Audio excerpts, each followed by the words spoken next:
Hi friends, இன்றைக்கி healthy வெர்ஷனில் அடுத்து நம்ம பார்க்க போகிற உணவு வந்து கம்பு. சிறுதானியத்தில் கம்பும் ஒரு வகை. இந்த கம்பை வச்சு தான் நான் இன்றைக்கி கஞ்சி பண்ணியிருக்கேன். இதில் என்னென்ன பெனிஃபிட்ஸ் இருக்குதுன்னு நான் உங்களுக்கு சொல்லிடுறேன்.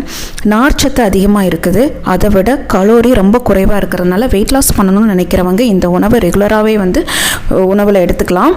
ரெண்டாவது வந்து பார்த்திங்கன்னா நார்ச்சத்து அதிகமாக இருக்கிறதுனால செரிமான பிரச்சனை இருக்கிறவங்களுக்கு இது ரொம்ப நல்லது.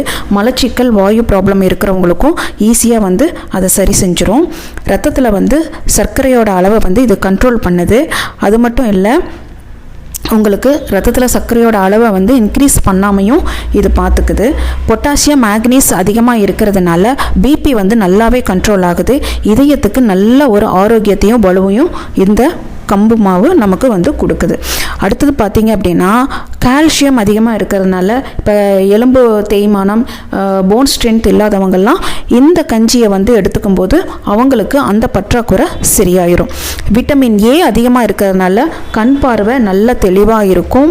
ஸ்கின்ல எது ப்ராப்ளம் இருக்கிறவங்க இந்த உணவை ரெகுலராக எடுத்துக்கும் போது ஸ்கின்ல இருக்கிற ப்ராப்ளம் எல்லாம் குறையுதுன்னு சொல்கிறாங்க.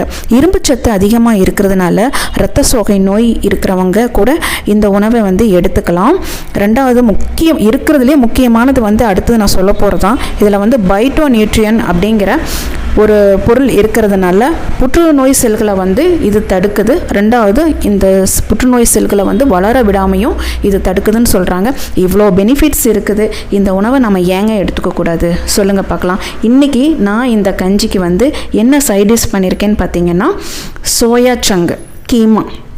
இது ரொம்ப ஈஸி. சோயாவை வந்து சுடுதண்ணியில் போட்டு நல்லா உதிரியாக எடுத்து வச்சுக்கிட்டு கொஞ்சம் பெருஞ்சீரகம், ஒரு 4 வெள்ளாங்க பூண்டு, 4-5 சின்ன வெங்காயம், இதை வந்து நல்லா உரலில் போட்டு ஒன்றும் பாதியமாக தட்டிட்டு கூடவே கொஞ்சம் கருவேப்பிலையும் வச்சு தட்டிட்டு கடுகு தாளிச்சிட்டு இதையும் போட்டு தாளிச்சிட்டு ஒரே ஒரு தக்காளி மட்டும் போட்டு தாளிச்சிட்டு, அது கூட ஆப்ஷனல் தான். அடுத்தது இந்த சோயா சங்கையும் போட்டு நம்ம நல்லா பெரட்டி அந்த தண்ணி வற்றி வர வரைக்கும் நம்ம பெரட்டி எடுத்துட்டோம்னா சூப்பரான சைட் டிஷ் ரெடிங்க. இந்த கம்பு கஞ்சிக்கும் இந்த சோயா சங்கும் நீங்கள் மேட்ச் பண்ணி சாப்பிடும்போது அவ்வளவு டேஸ்ட்டாக இருக்கும். தேவைன்னா நீங்கள் இஞ்சி கூட சேர்த்திக்கலாம், நான் சேர்த்தலை. இந்த உணவை வந்து நீங்கள் ட்ரை பண்ணி பாருங்கள். ஏதாவது ஒரு சைட் டிஷ் இதுதான் பண்ணணும் இல்லை, எனக்கு ரொம்ப பிடிச்சதுனால நான் இதை பண்ணினேன். இந்த கஞ்சியில் வந்து நான் ஒரு சுவைக்காக என்ன பண்ணியிருக்கேன்னா 1 ஸ்பூன் தேங்காய் துருவலும், பச்சை வெங்காயம் 1 ஸ்பூனும் நான் கட் பண்ணி வந்து போட்டிருக்கிறேன். இது ஆப்ஷனல் தான். உங்களுக்கு பிடிச்சிருந்தா செய்யுங்க, இல்லாட்டி விட்டுருங்க, சரிங்களா? ஆனால் ரெகுலராக இதை ட்ரை பண்ணி பார்த்துட்டு எப்படி இருக்குதுன்னு எனக்கு சொல்லுங்கள். தேங்க்யூ.